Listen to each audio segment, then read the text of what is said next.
को धन्यवाद देता हूँ। हमारे भारतीय जनता पार्टी के और इन्हीं शब्दों के साथ मैं अपनी गाड़ी को विश्राम देता हूँ। जय भारत, जय हिंद। हमारे विधायक डॉक्टर अभय सिंह जी, पूर्व विधायक डॉक्टर सुरेंद्र सिंह जी और तमाम, देखिए आप लोग मंच खाली कर दीजिए, मंच खाली कर दीजिए। मंच पर इतने लोगों के खड़े होने की एक साथ व्यवस्था नहीं है। एक बहुत ही अच्छा प्रभावी, कोई दुर्घटना हो सकती है। इसमें भाग लेने का मुझे भी अवसर मिला। बहुत ही सुचारू रूप से सम्मेलन का आयोजन हुआ था। बहुत बड़ी संख्या में लोग आए थे, उनको संबोधन किया गया।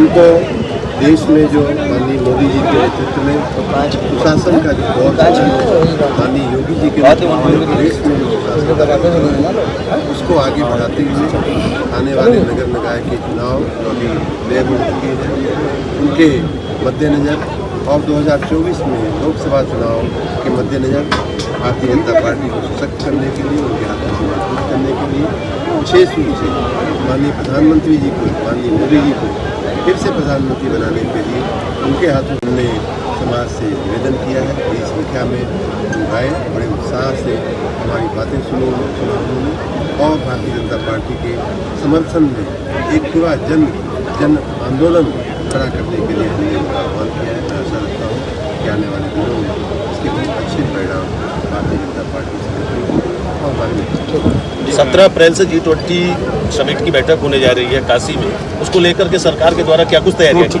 जैसा मैंने अपने भाषण में भी कहा कि G20 के 2 सम्मेलन आगरा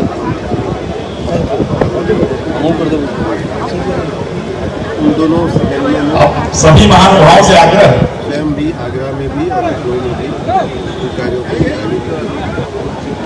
और इन दोनों सम्मेलनों से संतुष्ट होकर के पूरे विश्व के जो सबसे धनी देश है, सबसे समृद्ध देश है, सबसे अच्छे देश जिनको कहा जा सकता है, वो लोग G20 का प्रतिनिधित्व करते हैं।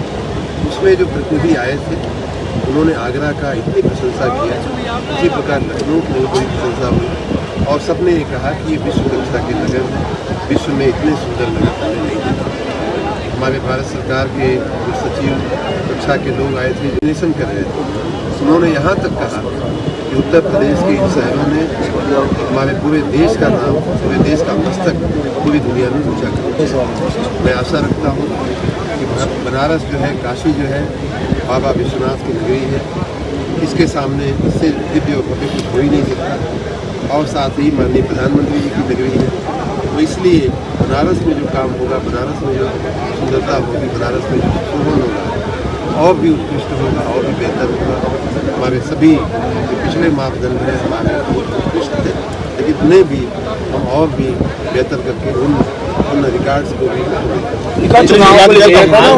कोरोना का भी असर पड़ा है, उसको चुनाव देखने को मिले। ऐसे में G20 की बैठक होने वाले हैं,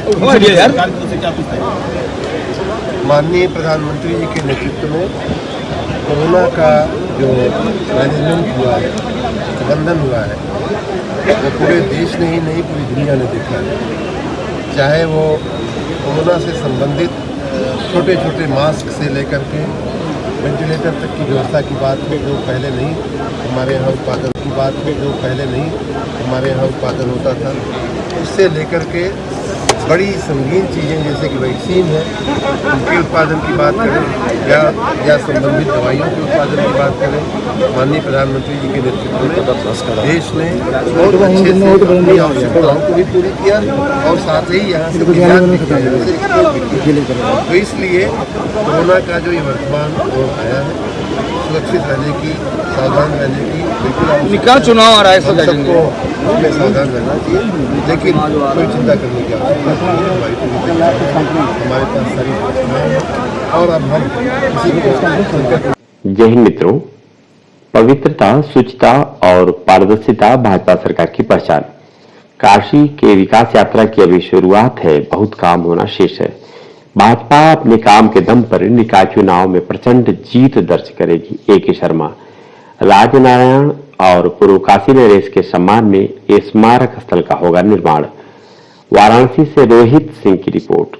भारतीय जनता पार्टी के प्रभावी मतदाता सम्मेलन कार्यक्रम वाराणसी के रोहनिया मोड़ेला स्थित त्रिभुवन वाटिका में आयोजित किया गया। कार्यक्रम में बतौर मुख्य अतिथि उत्तर प्रदेश के नगर विकास एवं ऊर्जा मंत्री श्री ए के शर्मा ने कहा कि भाजपा की डबल इंजन की सरकार गरीबों, शोषितों और वंचितों की सरकार है। भाजपा सरकार किसी जाति, मजहब, संप्रदाय के आधार पर किसी से भेदभाव नहीं करती। सरकार की सभी योजनाओं का लाभ प्रत्येक वर्ग के प्रत्येक व्यक्ति को समान रूप से मिलता है। मोदी जी के नेतृत्व में हम देश की आन बान शान को बढ़ाने का कार्य कर रहे हैं। देश के विकास के लिए अथक परिश्रम कर रहे हैं। मोदी जी और योगी जी के कुशल नेतृत्व और मार्गदर्शन में देश एवं प्रदेश निरंतर विकास के पथ पर अग्रसर होकर नई ऊंचाइयों को छू रहा है। मोदी जी के कुशल नेतृत्व में G20 का सम्मेलन भारत में हो रहा है, जो हमारे लिए गर्व का विषय है। विदेशी धरती से आए हुए प्रतिनिधिमंडल ने जब उत्तर प्रदेश को देखा तो उन्हें बदलाव देखकर आश्चर्य की अनुभूति हुई और उन्होंने इस बदलाव की भूरि भूरि प्रशंसा की।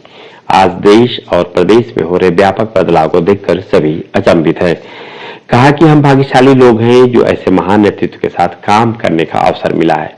बनारस मोदी जी के हृदय में बसता है और मोदी जी बनारस से बहुत लगाव रखते हैं। जल्द ही निकाय चुनाव होने वाले हैं और हमारे विरोधी दल के लोग आपसे वोट मांगने के लिए आएंगे।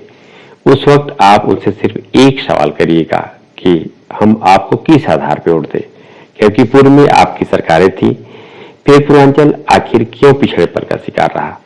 सपा बसपा कांग्रेस के शासनकाल में पूर्वांचल के साथ भेदभाव क्यों किया जाता रहा? आज भाजपा विकास के पथ पर अग्रसर है, इसलिए हम आखिर किस आधार पर आपको वोट दें?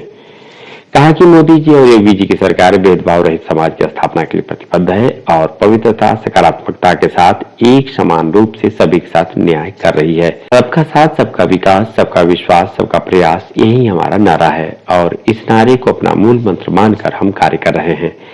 बाबा विश्वनाथ की काशी का कायाकल्प हो रहा है, जो अनवरत रूप से आगे भी चलता रहेगा और इस क्रम में जल्द ही पूर्व काशी नरेश और राज नारायण जी के सम्मान में स्मारक स्थल का निर्माण किया जाएगा।